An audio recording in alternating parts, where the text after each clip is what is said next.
Contempler la présence d'Azamé. Contempler la présence de Dieu.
Chapitre 2, verset 8 partir à verset 8, à verset 14.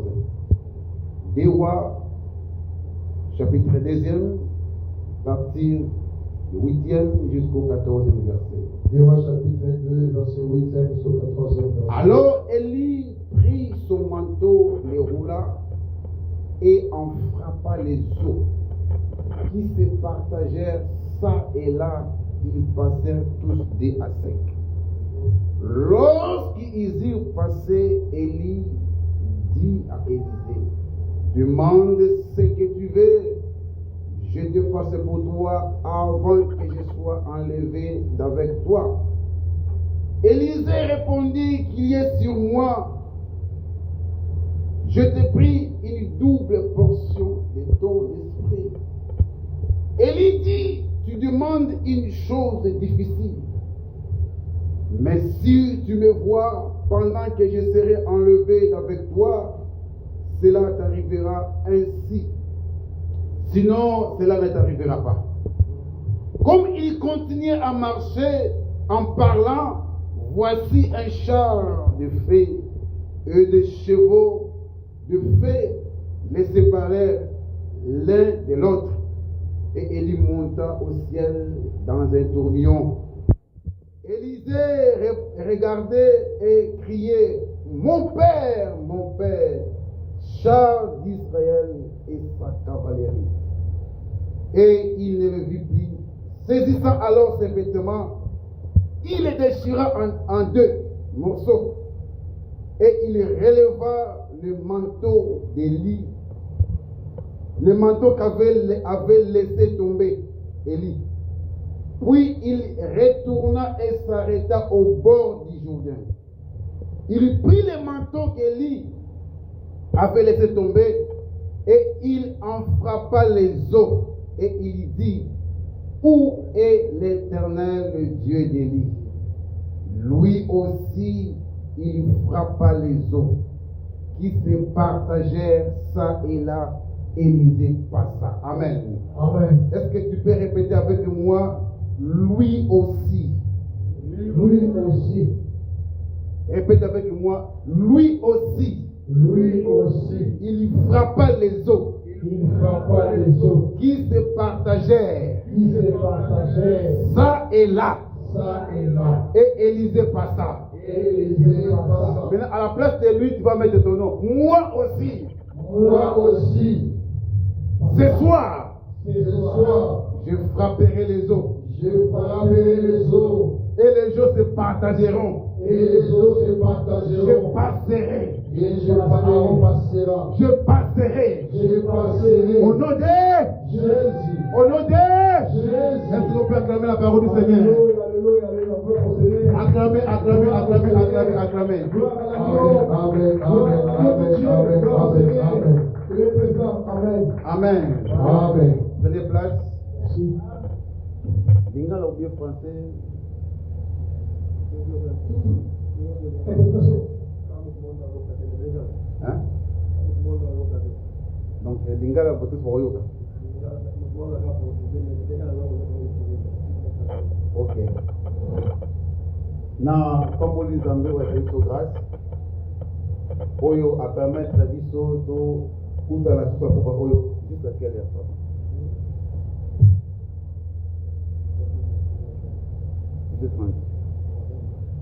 Ok. Na Pamboli Nzambe wa Yesu grâce enfin que to yeba susu pour apporter maloba Nzambe.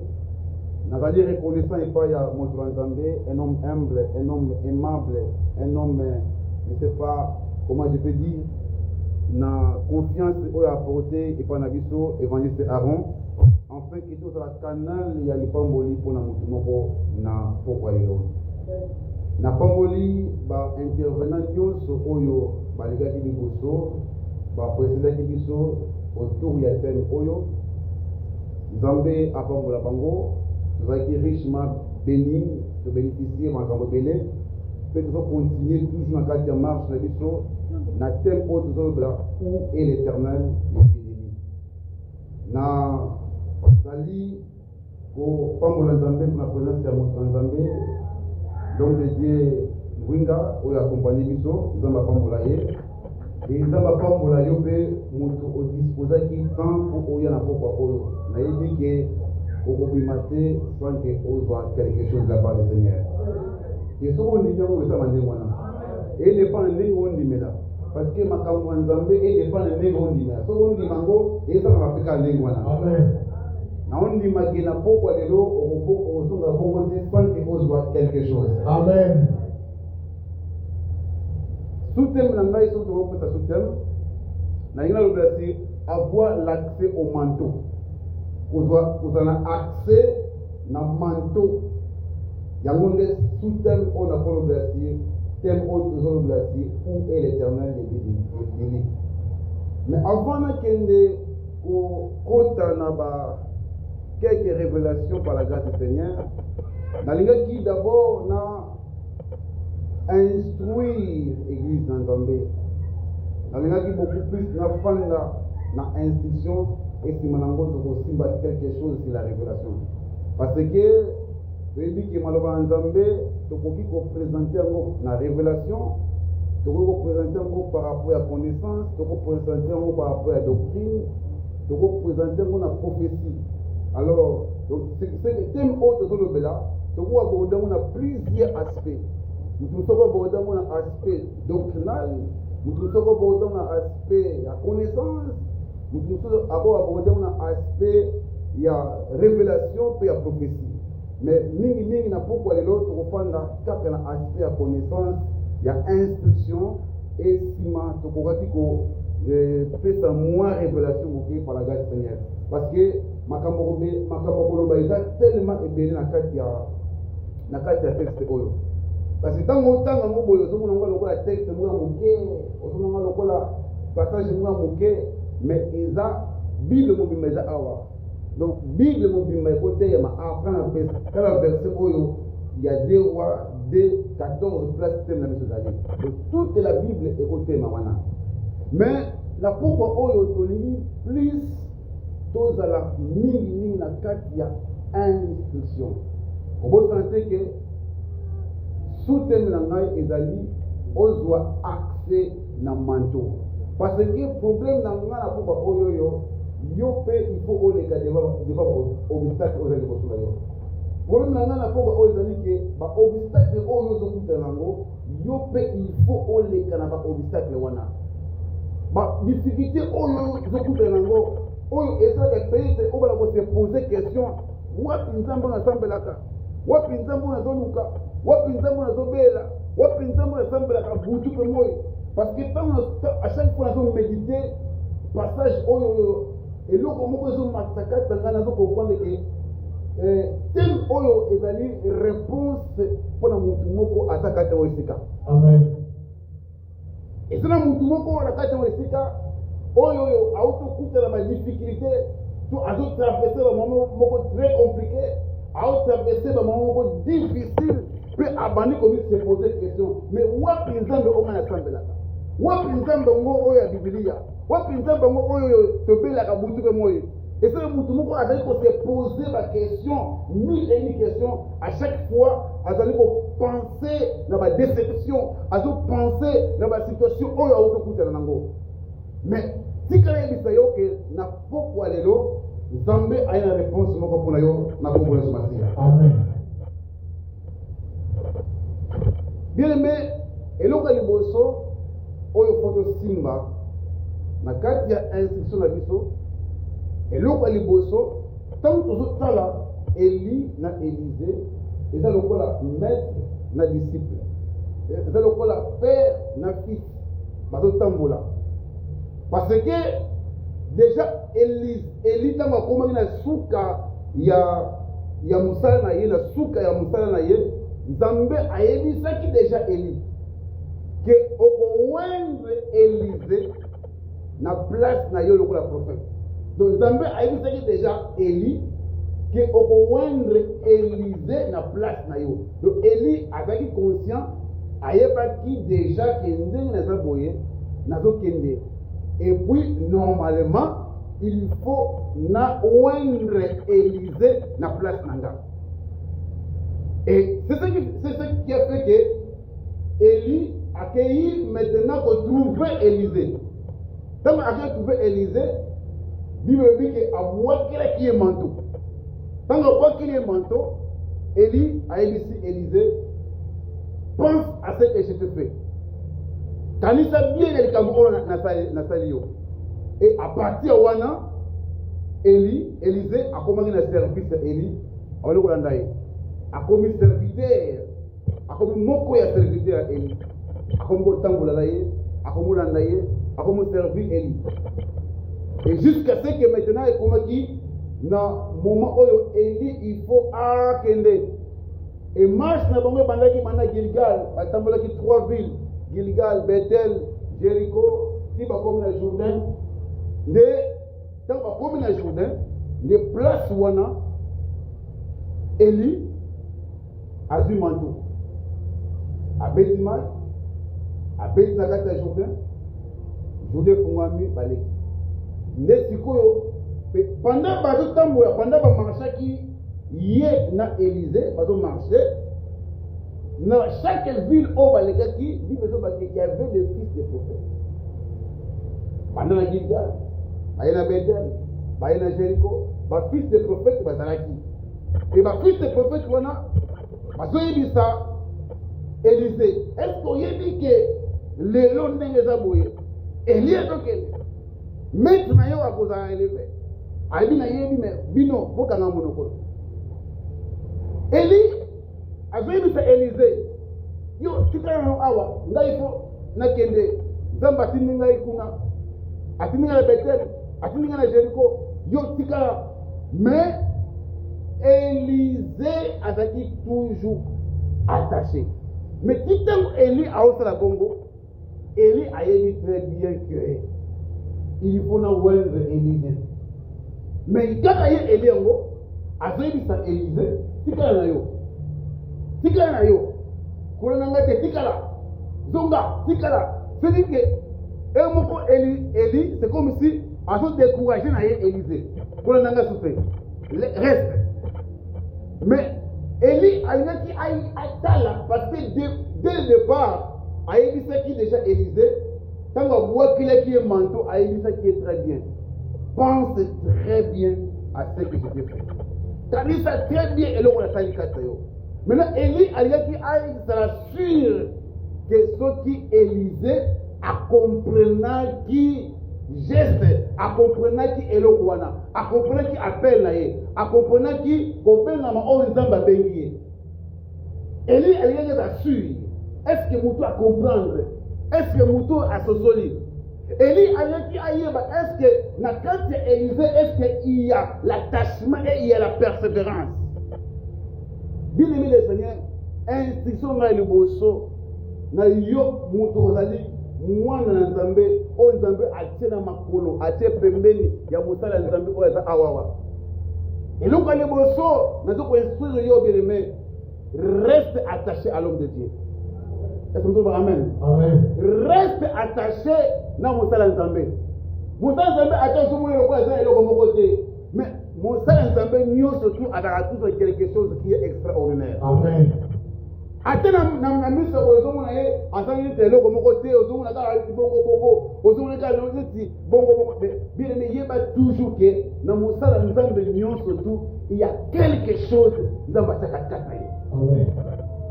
C'est ce qu'Élie a dit qui attend ce qui Élisée a dû comprendre que à côté qu'on soit quelque chose c'est pas là. Est-ce que Élisée a comprendre vraiment et donc on a bien lié et donc on a sali quatre est-ce qu'à comprendre parce que mingi le on va dans Zambé et donc on ça la passe ali manque à comprendre on Zambé a dans on pose ça quatre na binayo. Batu mingi wazo yibate. C'est pourquoi ma famille nous sommes là. Du côté à côté, à quel niveau il m'a fait, à côté où il m'a fait, à quel niveau il m'a fait. Donc, instable. Remarquez que quand tu marches dans Bango, ma fils de prophète Moussou, comment il faut décourager Élisée. Tika. Maintenant, on a enlevé. Est-ce qu'on est bien beau? Mais Élisée, par sa persévérance, par son attachement à Élie, malgré que nous avons découragé, Malgré que ma fille sait que non, on a enlevé de l'eau. Mais Élisée, avec toujours ferme, avec toujours attaché, avec toujours collé avec son maître, avec toujours collé avec Élie. Voilà pourquoi la ligne a exhorté Moutoumoko, bien aimé. Et là, comment côté est Kumbayo, mon peuple, mon côté est Memayo, et là, comment côté est fait déplacer yo. Ce qui nous a permis qu'il ose la permis à Moussa dans le Oyo. C'est qu'il y a quelque chose où nous avons à collecter pour bénéficier. Amen. Est-ce que vous voulez Amen? Amen. Au lieu que nous avons à Amen. est-ce que vous voulez Amen. Nzambe azaka nzambe ya batu nyonso te. Apôtre Paul a tout enseigné. Alors oui, autrefois nous étions sans Dieu dans le monde. Ah, c'est que dans le monde que vous voyez ici, attends vous nous sommes ensemble, mais ça va se révéler et ça va slogan. Mais en réalité, Aza nzambe te. Na lobi te que Aza nzambe te, mais Aza nzambe te. Parce que apôtre Paul a dit autrefois nous, biso namoki, tout ça qui comment sans Dieu dans le monde, sans Christ, sans espérance. Vous savez que Nzambe azalaka pe Nzambe ya mutu. Pe akoba ka pe Nzambe ya mutu mususu. Yango na rit tama comprendre que makambona azebisa Naomi. Alobi ata yo bisingana kende na okelete. Ata bisingana zo na kosonga te. Abi place yo kozala na apela kozala. Nzambe na yo akoma Nzambe na nga. Peuple na yo akoma peuple na nga. Place pa kokunda yo ndapela kunda magawana. Et Ruth a s'attaché à Naomi, c'est ce qui a fait que Ruth a bénéficié de bénédiction. Amen. Amen. Bien, mais c'est très important de comprendre ces choses. Donc, ce qui va permettre yo na kati esika oyo Nzamba tia yo pembeni ya musala Nzambe oyo asa awa oyo kamba c'est que Nzamba yebi qu'il y a quelque chose pour bénéficier. Il faut avoir la considération, il faut un attachement, il faut toujours une persévérance. Attends les gens sont en côté, attends les gens sont en côté, mais tout est qu'on dépend de l'attachement, de la persévérance envers mon sang Nzambe oyo Nzamba tia pembeni na yo. Est-ce que vous avez amen? Amen. Est-ce que vous avez amen? Amen. Yango ne sait que attachement, persévérance, il y a Élisée et pas il y a Élie, et pour ça qui est, amen. Parce que Bible dit c'est lui qui persévéra jusqu'à la fin. Mais il faut persévérer jusqu'à la fin. Amen. Donc il faut persévérer jusqu'à la fin. Il faut traverser les Jourdains. Donc, ce qu'on a dit dans la Gilgal, la Gilgalité, qui est né la Bethel, ce qu'on a Bethel, collègue à Bethel, quand ils ont été pour expliquer ma vie, parce qu'ils ont une explication. Ce qu'on a Bethel, aujourd'hui, Bethel, auquel est Jéricho, aujourd'hui, la Jéricho, qui doit traverser les Jourdains. Parce que chemin où vous allez dans maître, et vous commencez à vous dire que vous allez vous amen. Chemin où vous allez dans maître, et vous commencez à vous dire que vous allez vous amen. Mais pour vous aller chemin il faut un manteau. Oh, amen. Pour vous aller chemin il faut un manteau. Il faut que vous ayez accès à un manteau. Amen. Il faut avoir accès à un manteau. Si vous avez accès à un manteau, bien aimé, et ça la limite de mon côté, où il faut s'opposer les besoins. Amen. Bien aimé de le Seigneur, la nature n'obéit pas toujours à l'homme. La nature que nous voyons n'obéit pas toujours à l'homme, mais la nature obéit toujours à Dieu. Amen. Voilà pourquoi le Seigneur, tant que Zakila va y être dans la katia barque, Monge ezoningana, Monge ezobeta, va y être dans la meke ko sana ba tekini na bango, pour ba calmer maiwana. Parce que il y a une stratégie, maintenant on kala pour peser mai. Ba ko ça ba stratégie wana mais mai ko peser. Jusqu'à ce que ba vite, tout le monde s'attire pour. Tout le monde s'écaka, attendre na makambo yo. Bible dit que la moussier attendez mon peuple, attendez moi, alors dit silence. Alors la silence. Mon peuple, n'a pas silence. On va qui est celui-ci à qui obéissent la mer et le vent Nous même mon pépé, non, moi, il y a cahier. Bien aimé le Seigneur, là où les autres se limitent, yo sont en train de gâter. Place dans tout banga, mais tout yo sont en train de banga gâter. Est-ce que nous sommes amen? Il suffit qu'on soit accès avec le manteau. Et nous allons expliquer les manteaux. Élisée, Élie, ils ont traversé les Jourdains. Ils ont traversé les Jourdains. Après avoir passé les Jourdains, Élie, alors Senga Isiko, Senga, ce que tu fais, n'a pas ça yo. À ce qui est, n'a lingi double portion. Mais avant de commencer à dire les mains, n'a lingi sous na ebisa mutumoko quelque chose. Que au début de ta vie, au là comme tout le monde, tu peux faire comme tout le monde et tu auras les mêmes résultats que tout le monde. Quand tu opères dans la dimension de tout le monde, tu vas avoir les résultats que tout le monde aura. Parce que ce qui est commun avec tous les humains, c'est de faire les mêmes choses. Non,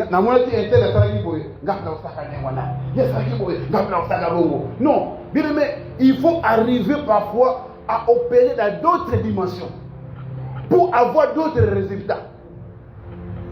Amen. Amen. Il faut opérer dans d'autres dimensions. Pierre, ils ont travaillé toute la nuit sans rien prendre. Mais Bazaki Batmo, Bazaki expert dans la pêche. Bazaki pêche très bien. Bazaki très bien que les moments favorables pour Naboutou, pour travailler dans Boutou, pour raqueter, pour raqueter dans le mon côté. Mais jour où on va sala Boutou, sans rien prendre.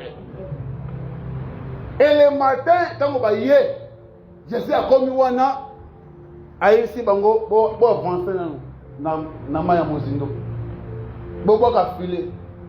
Père, alors dit Seigneur, nous avons travaillé toute la nuit sans rien prendre. Mais sur ta parole,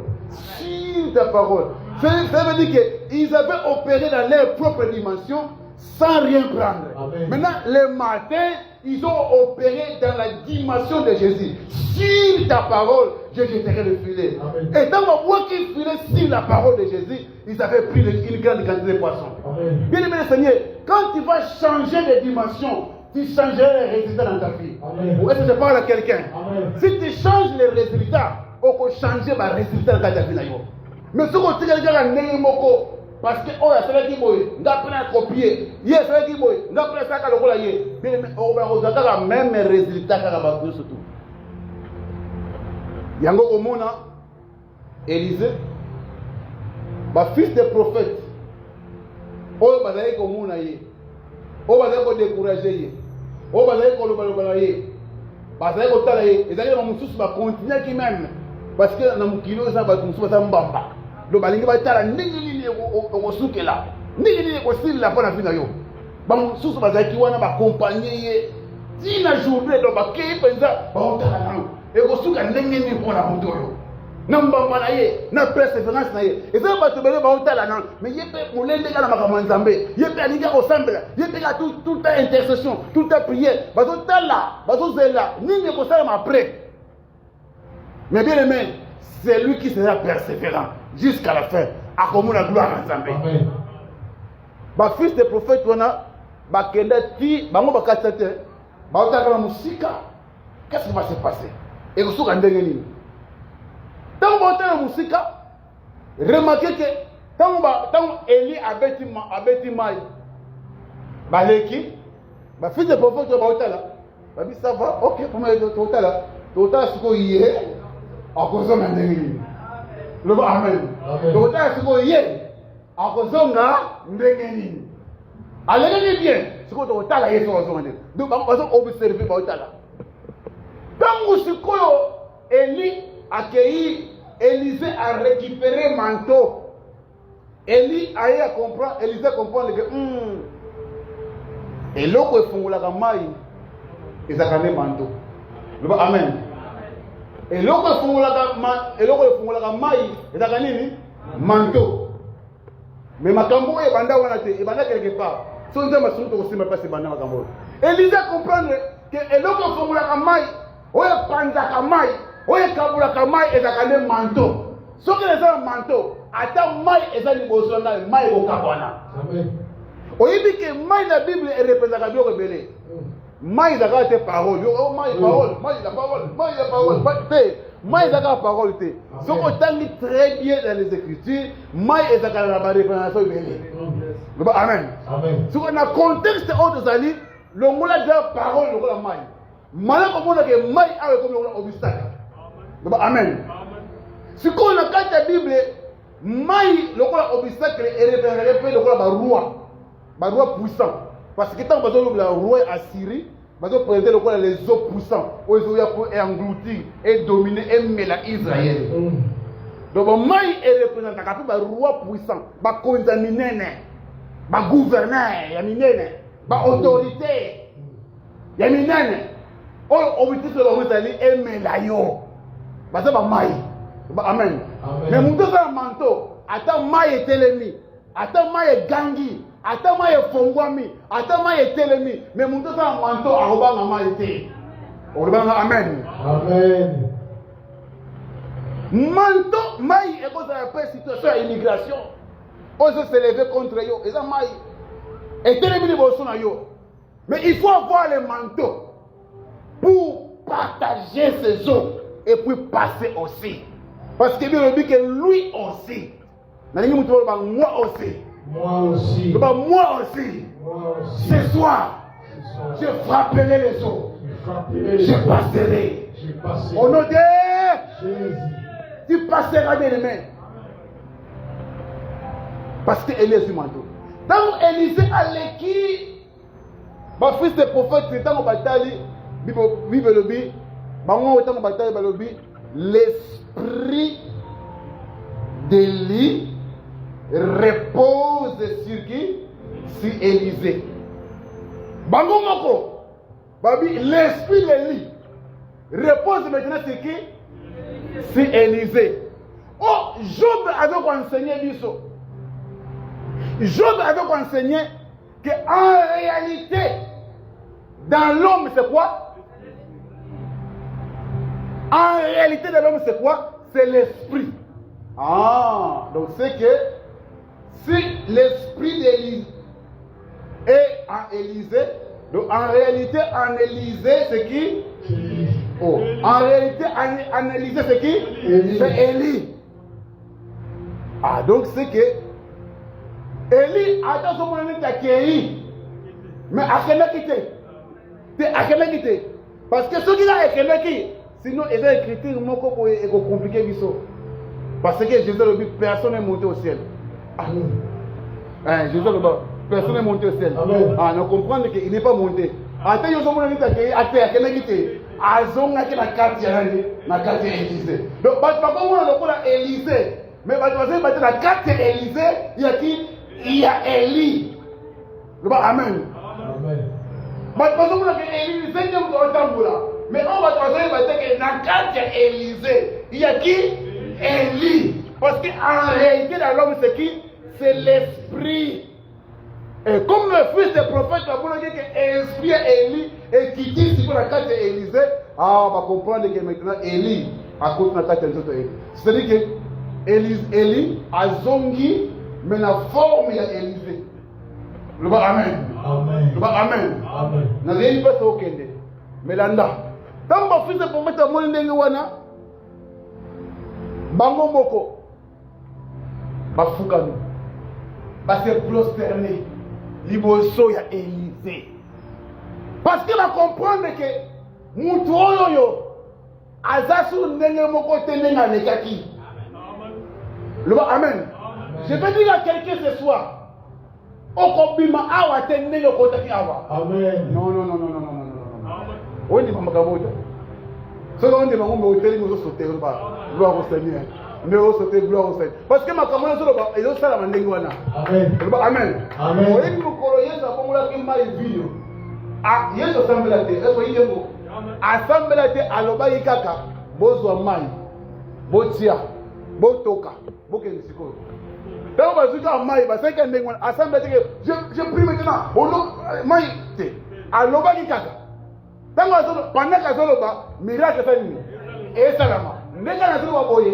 Makamuna Zoloba je salama déjà. Il suffit que yoba on dit mango et au sama benengwana. Na lobi lisusu. Mais na pokwa lelo. Mutu moko akobima awa te ndenga kotaki. Mutu moko akoma awa te ndenga kotaki. Bato akona ki yoba yeba ki bongo. Mais tant akobima boye, il faut voir que en toi il y a l'esprit de qui? Amen. Du véritable Élie. Amen. Amen. L'esprit du véritable Élie. Parce qu'en réalité, bien aimé, Matthieu 16, Matthieu Balobakanini, Théo Nazali, les uns disent que tu es Jérémie, les uns disent que tu es Élie. Ah, c'est que quand les uns disaient que tu es Élie, ils voyaient que Jésus-Christ, c'est lui, Élie. Amen. Jésus a appelé Élie. Amen. Amen. Je vous dis la vérité. Jésus a appelé Élie. Ce qui Jésus a appelé Élie, c'est qu'il y a aussi Élisée. Parce que Jésus a dit, vous voyez éviter que comment que Élie doit venir. Mais Élie aille. Élie est solo. Esaïe est sur ma série mon compte Élie. Amen. Amen. Ce qui est à ça Élie, c'est que Élisée peut Azali. Maintenant les dieux d'Élie, qu'on nous gagne pas sur terre. Les dieux d'Élie, qu'on nous gagne place sur terre. Les dieux d'Élie, on a Lukaï Wapi, na Élisée. Amen. Est-ce que vous avez Amen? Parce que l'esprit Élie n'est écrit dans quelques autres Élisée. Élisée est dans mon temple là. Parce que vous avez Élisée. Mais dans la carte, il y a l'esprit d'Élie. Amen. Oh, le véritable Élie, c'est Jésus-Christ. Amen. C'est que Yono Ozawana, Oza Élisée. Amen. On est maté. On est Ndemo Ozawana, Oza Élisée. Amen. On est maté. Ndemo Ozawana, Oza Élisée. Ndemo Nazawa, Naza Élisée. Amen. En moi, en nous, nous avons l'esprit de qui? De Christ Jésus. Est-ce que nous avons un magasin l'esprit de Jésus? Amen. Donc si tu as l'esprit de Jésus, c'est qu'en toi, il y a l'esprit de Jésus, c'est que toi tu es qui? Tu es Élisée. Amen.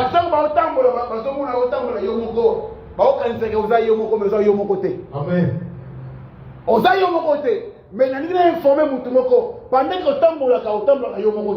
tu marches avec l'esprit du véritable Élie. Le véritable Élie, c'est Jésus-Christ.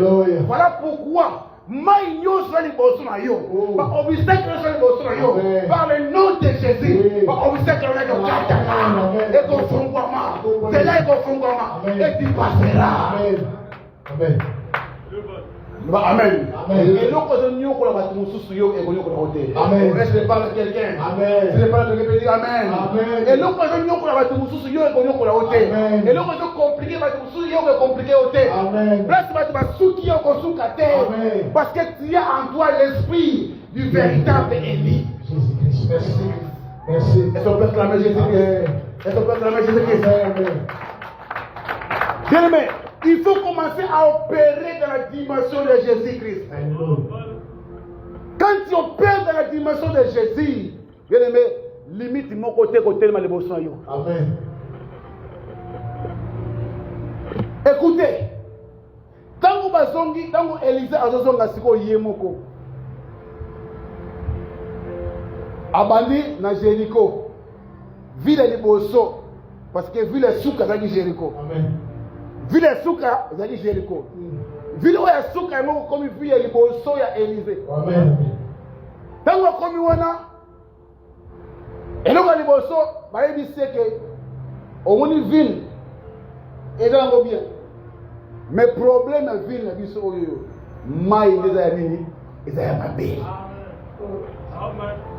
Ces jours, ils ont bien. Ils ont bien. Mais si tu as immigration, si tu as immigration, est comme compliqué. Moi, il est allé, il a marqué. Mais le coup là, Élisée, avec qui les 4 naïe, Élie, Avec la carte, aïe, si on va même dans la mungwa. Botan à salle en belé. Baye lango. Na bete oye la mungwa te. Parce que ça c'est une situation. Baye les mungwa na salle en belé. Ake avoir une source. C'est-à-dire à faire intervenir mungwa dans la situation là. Amen. Mungwa sont les araïs sur Massia. Parce que Yesu est mort que vous êtes le sel de la terre. Amen. Vous savez que Batuide va avoir Mungwa. Amen. Vous êtes du sel de la terre. Vous savez que Batu va avoir Mungwa. Le même vous avez Mungwa. Donc si on continue à placer Mungwa taille ma baisse là qui le coup de Mungwa place fait Mungwa. Amen. Est-ce que vous avez dit Makambo?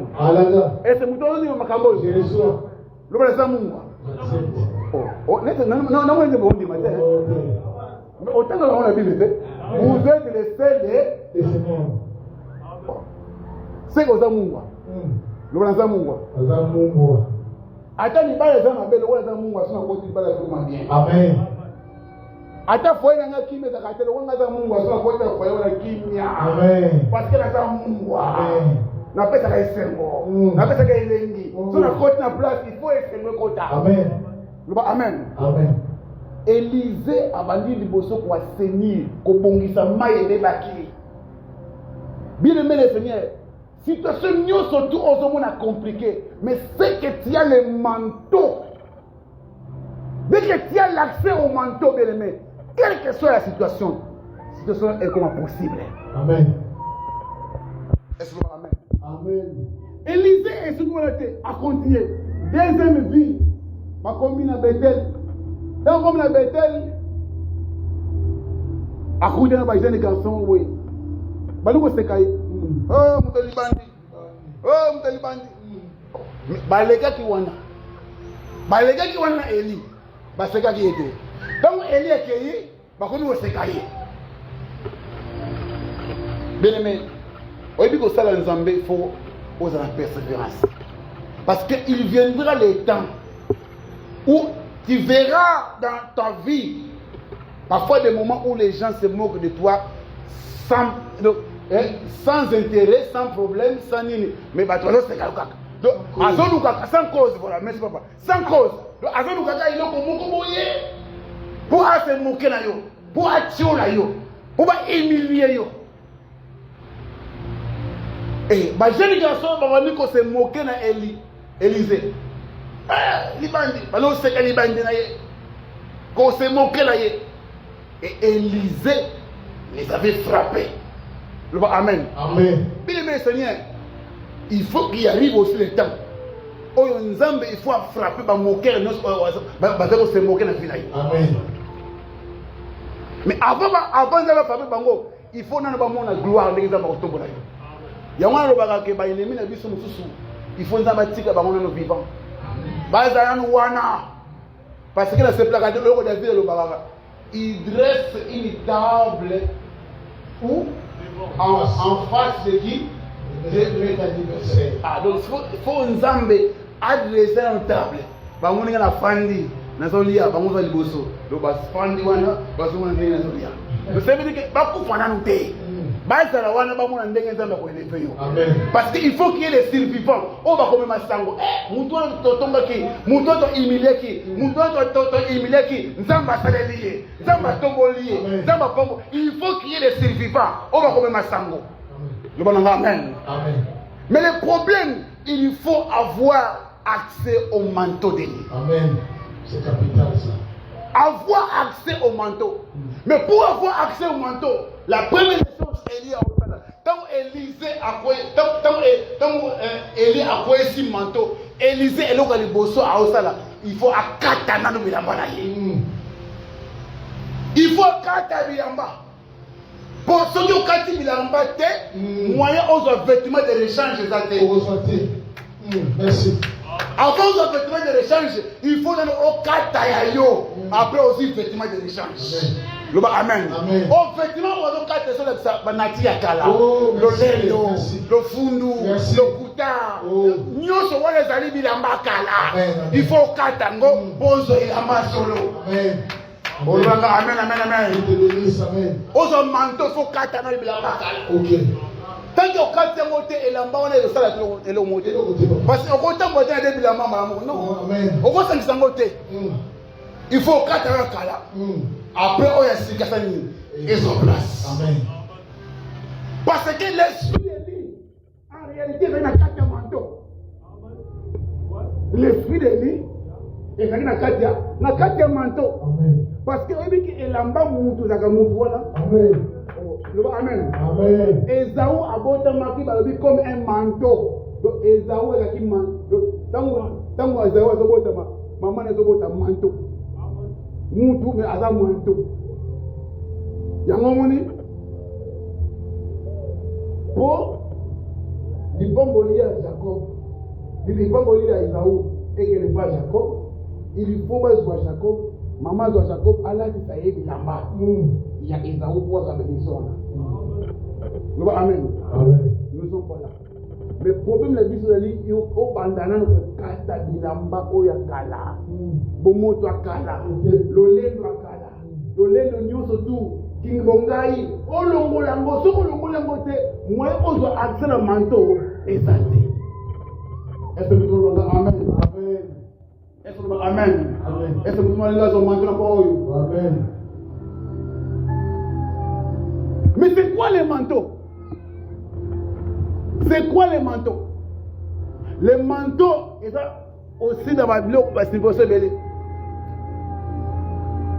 Mais il faut manteau, ils ont représenté la puissance, l'esprit. Les manteaux, c'est l'esprit. Parce que la Bible déclare, Jésus-Christ, il était revêtu de la puissance. Jésus était revêtu de la puissance. Et d'après l'écriture, vous savez, celui qui est monté est le même que celui qui est descendu. Ah, c'est que Oya Mata, qui, quand il y a un Akitaki, il y a mon ami qui faut comprendre que, quand vous avez Eli a Kei, à quelle équité Eli n'est pas Kei, mais à quelle a zongi na forme ya manteau. Donc, à qui Akiti, mais Akiti na forme ya manteau. Donc, mouvement est seulement là. Bon, on a Eli a Kei, mais à quelle mais Akiti na forme ya manteau. Parce que, effectivement, celui qui est monté est le même que celui qui est descendu. Donc, quand vous manteau, c'est quoi Yawana et le Kita. Et ça, voilà pourquoi on a expliqué que manteau, c'est l'esprit, la puissance, l'esprit. C'est pourquoi Jésus-Christ a mati, mais a dit ça va y être mais je serai en vous. Parce que il a zongi maintenant la forme de esprit, manteau, le jour de la Pentecôte. Voilà pourquoi, bien aimé, il faut intimité avec l'esprit, l'intimité avec le Saint-Esprit, l'intimité avec l'esprit. Quand il y a l'intimité avec l'esprit, bien aimé, obstacle nyon sur monde a dévotion à nous et kokoya. Mais oya mutuya ezali ozwa accès na manteau, il faut katabilamba oya yo. Il faut honorer, élever le manteau, élever le Seigneur na kata vina yo, élever Jésus-Christ na kata vina yo. On va marcher selon l'esprit. C'est alors qu'on a la victoire liboso, il y a un obstacle sur liboso na yo. Est-ce que nous pouvons amen? Amen. Est-ce que nous pouvons amen? Mais makambo oyo, il y a makambo manteau oyo. Et banda depuis jeunesse, peut-être non souk ça va aller en Ghana. Peut-être au monde de là. Parce que Bible dit d'abord que le prophète Nyon surtout dans 1 Pierre chapitre 1 verset 11-10. Le prophète Nyon sur le prophète qui, Nyon sur l'esprit de Christ. C'est là où tu vas comprendre, bien aimé, qu'en réalité, on va avoir l'esprit de lui. Esprit de lui. Et ça, esprit est élité. Mais en réalité, par rapport à 1 Pierre chapitre 1, 10 à 11, cet esprit-là, c'est l'esprit de Christ. Parce que Bible dit que tous les prophètes, on va prophétiser qui ils avaient en eux l'esprit du Christ. Donc, esprit aux gens qui ont Élie, ils ont dit esprit à Christ, ils ont dit Élie. Mais esprit ou non, ils ont qui n'a abandonné la jeunesse. Il y a un monde qui est au temps pour le colon maille. Parce que lui dit que l'esprit de l'Éternel se mouvait au-dessus des eaux. Cet esprit-là, c'est l'esprit de Christ. Voilà pourquoi Jésus-Christ, il devait marcher sur les eaux pour confirmer que c'est lui l'esprit qui se mouvait au-dessus des eaux. Amen. Est-ce que vous le amen? Maintenant, objectif, il y a esprit ou un objectif, il y a esprit ou un mingi, la deuxième jour de création, il faut accabler la maille. Parce que on va remarquer la deuxième jour de création, Bible dit qu'il faut qu'il y ait l'étendue qui va séparer les eaux. Et quand la maille du colo, peut maille assez. Et Nzambe a sali étendue, ou est kabola qui maille du colo, maille assez. Nzambe a bengi étendue dans le ciel. Donc le ciel était comme un manteau qui avait séparé les eaux. Amen. C'est pour dire tout simplement que Makambo Ozomona Eli a Osalawana a Zomone la jeunesse. Parce que Eli a dit que ce qui sépare les eaux, c'est le manteau. Le manteau, c'est le ciel. C'est le manteau, c'est Dieu lui-même qui vient séparer les eaux. Parce que maï et ça va problème, obstacle, pouvoir, se lever du et cet esprit, depuis la création, objectif c'est qu'on kabola, qu'on sépare maï, qu'on kabola maï, qu'on sépare. Ça veut dire en d'autres termes, nous surtout oyoyo. Et c'est un Nzambe qui est caché dans la vie. Nous surtout oyoyo. Et c'est un Nzambe qui est caché dans la vie. Et c'est une volonté Nzambe qui est caché dans la vie. Il faut au kabola pourquoi. Il faut au kabola parce que objectif et esprit est d'agrandir au kabola. Au kabola biso mabe. Au kabola biso na makabunyo surtout oyo eko kanga na biso. Il faut e kabola biso. Yamona esprit Élie. À chaque fois que on a Israël a donc s'attacher à Jézabel, il faut intervenir. Amen. Il faut un kabola. OK. Amen. Amen. On a tout qu'on a prophétie. Mais tout ça qu'on a dit. Tout ce qui a instruction de et ça dit que nous devons vraiment persévérer avec Dieu et surtout nous débarrasser de tout ce qui est Bilamba Yakala. Amen. Tout le monde dans la Zambie. Est-ce que nous va bénir? Amen. Est-ce que nous va bénir? Est-ce que tu peux acclamer le Seigneur? Alléluia. Pourquoi vous voulez savoir ma case? Seigneur. Bien, mais nous voulons prier pour que tu puisses avoir l'accès au manteau. Nous allons prier pour que tu puisses avoir l'accès à ce manteau. Ce manteau, c'est l'esprit. La double portion se trouve dans l'esprit. La double portion, c'est tout simplement la parole et son explication. C'est ça la double portion. Parce que quand Élisée au sein de la double portion, a dit que aux autres c'est difficile. Au sein de la Bible et l'autre est difficile.